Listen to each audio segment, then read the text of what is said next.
Welcome to our channel. Today we how to activate Barracuda networks, complete guide step by step clearly. To activate Barracuda networks, start by visiting the official Barracuda networks website. Once on the home page, locate the login section at the top right corner of the page. Click on login to access the user portal. If you already have an account, enter your username and password in the appropriate fields. If you do not have an account, look for the Sign Up or Create Account option. Follow the prompts to create your account by providing the required information.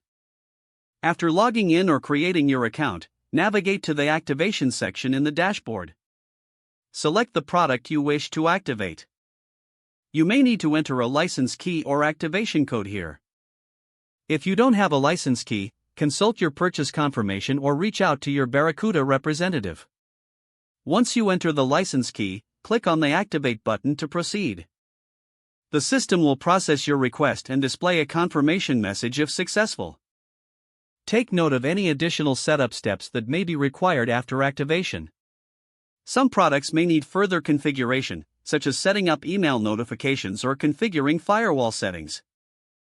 Follow the on-screen instructions carefully to complete any additional setup. Once the activation and setup are complete, you will be redirected back to your dashboard. From here, you can start utilizing Barracuda Network services. If you encounter any issues during the activation process, refer to the documentation provided on the website. For complex problems, consider contacting Barracuda support for assistance. Ensure your device is running the latest software to avoid any compatibility issues. Regularly check for updates to keep your Barracuda services functioning optimally.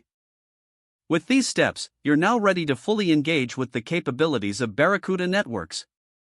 If the page does not load, refresh the browser or try again in a private or incognito window.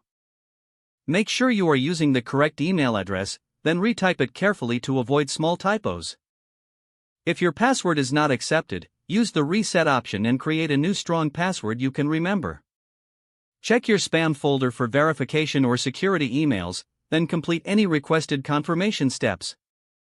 Enable two-factor authentication if available to improve account security and reduce unauthorized access risk.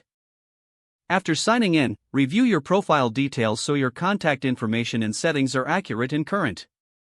Don't forget to like this video and subscribe to our channel for more step-by-step tech guides.